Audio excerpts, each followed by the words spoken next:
जय श्री राम दोस्तों, आज हम आपको बट वृक्ष सती सावित्री की कहानी सुनाने जा रहे हैं। सती सावित्री ने कैसे अपने पति के प्राण यमदूत से छीन कर ले आई और यमराज ने हार मान लिया और वह दिया 3 वरदान कैसे, आइए जानते हैं। भद्र देश में अश्वपति नाम का एक राजा रहता था। उनकी कोई संतान नहीं थी। संतान पाने के लिए राजा प्रतिदिन मंत्रों के उच्चारण के साथ 1,00,000 आहुतियां देता था। ये सिलसिला 18 वर्षों तक चलता रहा। एक दिन उनके इस यज्ञ और तप से प्रसन्न होकर सावित्री देवी प्रकट हुई और उन्हें संतान के रूप में एक रूपवान, गुणवान और तेजस्वी कन्या होने का वरदान दिया। सावित्री देवी के वरदान से राजा को पुत्री हुई, जिस वजह से उन्होंने अपनी बेटी का नाम भी सावित्री रखा। सावित्री बड़ी ही रूपवान थी। महल के आंगन में खेलते खेलते कब वो बड़ी हो गई, राजा को इसका पता ही नहीं चला। सावित्री की शादी की उम्र होने पर राजा को बहुत चिंता सताने लगी। राजा को अपनी रूपवान कन्या के लिए कोई योग्य वर नहीं मिल रहा था। इस वजह से उन्होंने अपनी पुत्री से खुद अपने लिए वर तलाशने के लिए कहा। अपने पिता की बात सुनकर सावित्री ने खुद ही अपने लिए वर ढूंढना शुरू कर दिया। एक दिन सावित्री तपोवन में जा पहुंची। वहां उसने सत्यवान नाम के सुंदर युवक को देखा। सत्यवान एक राजकुमार था जो साल्व देश के राजा द्युमत्सेन का इकलौता पुत्र था। जब सावित्री ने उससे जंगल में रहने की वजह पूछी तो सत्यवान के पिता राजा द्युमत्सेन ने बताया कि वे अंधे हो गए हैं और इसी वजह से उनसे उनका राज्य छीन लिया गया है। अब वह अपने परिवार के साथ इसी जंगल में रहते हैं। सावित्री ने राजकुमार सत्यवान और उसके पिता राजा द्युमत्सेन के बारे में अपने पिता को बताया और इच्छा जाहिर की कि वो राजकुमार सत्यवान से शादी करना चाहती है। राजा अश्वपति बेटी को दिए वचन को पूरा करने के लिए तपोवन जंगल गए। वहां पहुंचकर राजा ने द्युमत्सेन से मुलाकात की और उन्हें उनके पुत्र सत्यवान के लिए अपनी बेटी सावित्री से विवाह का प्रस्ताव दिया। राजा अश्वपति की बात सुनकर राजा द्युमत्सेन ने बड़े ही निराश मन से कहा, हे राजन, मुझे आपका प्रस्ताव मंजूर है। मेरा पुत्र सत्यवान गुणवान, धर्मात्मा और बलवान है, लेकिन ऋषिराज नारद ने मुझे बताया है कि यह अल्पायु का है, जिसकी अगले वर्ष अमावस्या के दिन मृत्यु हो जाएगी। इसलिए मैं आपसे और आपकी पुत्री से विनती करता हूँ कि आप किसी और युवक से अपनी पुत्री की शादी करवाएं। राजा द्युमत्सेन की यह बात सुनकर राजा अश्वपति और उनकी बेटी सावित्री काफी निराश हुए, लेकिन सावित्री ने कहा कि एक आर्य समाज की स्त्री होने के नाते वो अपने मन में सिर्फ एक ही युवक को पति के रूप में देख सकती है। राजकुमार सत्यवान के अलावा अब वो किसी अन्य युवक से विवाह नहीं कर सकती है। सावित्री की जिद के सामने राजा अश्वपति और राजा द्युमत्सेन को झुकना पड़ा। अगले ही दिन राजकुमारी सावित्री और राजकुमार सत्यवान का विवाह बड़े ही धूमधाम से कर दिया गया। सावित्री रूपवान तो थी, लेकिन वह सर्वगुण संपन्न भी थी। ससुराल पहुंचते ही वो तनमन से अपनी पति सत्यवान और सास-ससुर की सेवा करने लगी। देखते ही देखते 1 वर्ष निकल गया और सत्यवान की मृत्यु का दिन करीब आ गया।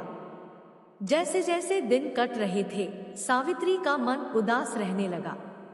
उन्होंने नारद से पूछा कि क्या वो अपने पति की उम्र को बढ़ा नहीं सकती हैं। तो इस पर नारद ने उन्हें अमावस्या के 3 दिन पहले देवी सावित्री का उपवास करने और वट के पेड़ की पूजा करने का निर्देश दिया।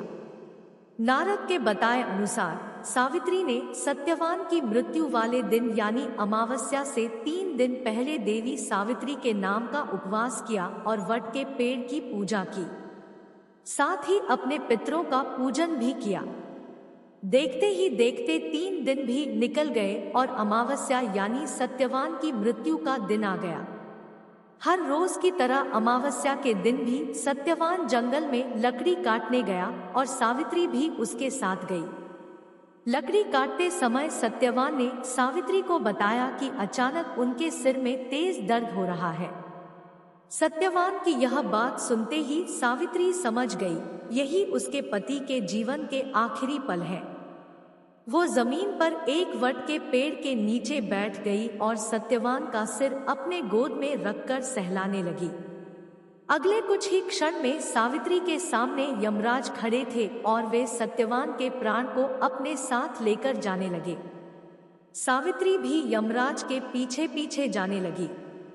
यमराज ने पहले तो सावित्री को बहुत मनाया कि वो जो भी कर रही है वो पहले ही लिखा गया है, वो बस अपना कर्म कर रही हैं। लेकिन सावित्री ने यमराज की बात नहीं सुनी और वह उनके पीछे पीछे चलती रही। सावित्री की इस निष्ठा और पति के लिए उसका त्याग देखकर यमराज काफी प्रसन्न हुए और उन्होंने सावित्री को वरदान मांगने के लिए कहा।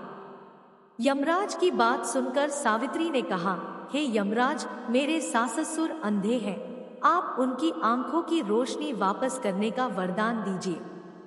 यमराज ने कहा, ठीक है, ऐसा ही होगा, जाओ अब घर जाओ, तुम्हारे सास ससुर अब अंधे नहीं रहेंगे। ऐसा कहने के बाद यमराज फिर आगे बढ़े, लेकिन सावित्री फिर से उनके पीछे पीछे चलने लगी। यमराज ने सावित्री को वापस जाने के लिए कहा, लेकिन सावित्री ने मना कर दिया। उसने यमराज से कहा कि वह बस अपने कर्तव्य और पत्नीव्रत का पालन कर रही है, इसलिए जहां जहां उसके पति जाएंगे वह उनके पीछे पीछे जाएगी। सावित्री की इस बात को सुनकर यमराज फिर से काफी प्रभावित हुए। उन्होंने सावित्री को एक और वरदान मांगने के लिए कहा। सावित्री ने कहा, मेरे ससुर द्युमत्सेन साल देश के राजा थे, लेकिन किसी ने उनसे उनका राज्य छीन लिया है। कृपया करके आप उन्हें उनका राज्य वापस मिलने का वरदान दें। यमराज ने सावित्री के इस वरदान को भी पूरा कर दिया और कहा, जाओ अपने ससुर के राज्य में जाओ, अब वे जंगल में नहीं अपने महल में सोते हैं। यमराज ने इतना कहा और फिर से सत्यवान के प्राण को लेकर आगे बढ़ चले, लेकिन अब भी सावित्री उनके पीछे पीछे चली आ रही थी। यमराज यह देखकर काफी हैरान हुए। उन्होंने सावित्री से इसकी वजह पूछी तो सावित्री ने बताया कि एक पत्नी का फर्ज है कि वो वहीं रहेगी जहां उसका पति रहेगा। अगर उसे ससुर के महल में उसके पति नहीं होंगे तो उस महल में उसके जाने का कोई अर्थ नहीं है। सावित्री की इस बात को सुनकर यमराज काफी प्रसन्न हुए। उन्होंने सावित्री से कहा, हे पुत्री, तुम न सिर्फ रूपवान और गुणवान हो बल्कि एक पतिव्रता भी हो। मैं तुम्हारे इन्हीं गुणों से काफी प्रसन्न हूँ। तुम मुझसे तीसरा वरदान भी मांग सकती हो।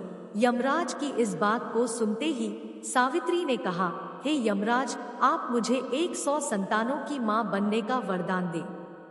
सावित्री के इस वरदान को सुनते ही यमराज ने कहा, हे पुत्री, अब घर जाओ, मैं तुम्हारे इस तीसरे वरदान को भी पूरा करता हूँ। तुम 100 साहसी और पराक्रमी संतानों को जन्म दोगी।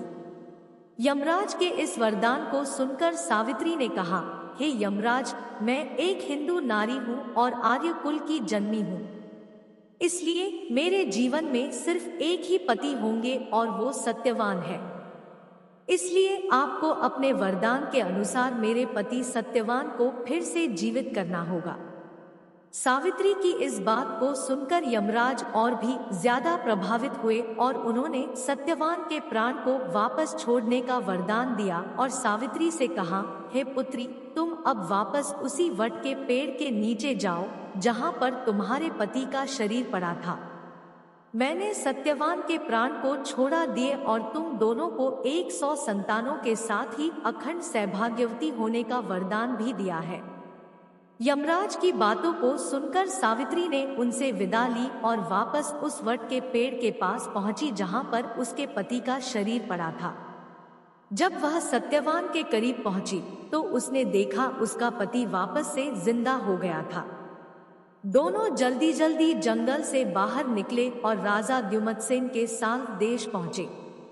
वहां पहुंचकर सावित्री ने देखा कि अब उसके ससुर को उनका राज्य फिर से मिल गया है और उनकी आंखों की रोशनी भी वापस आ गई है।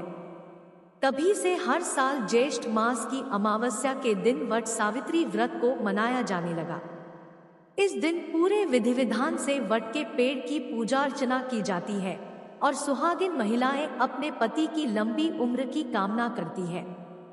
इस कहानी से हमको यह सीख मिलती है कि निष्ठा, श्रद्धा और लगन से वट सावित्री व्रत करने वाली सुहागिन महिलाएं अपने पति पर आने वाली बाधाओं को टाल सकती हैं।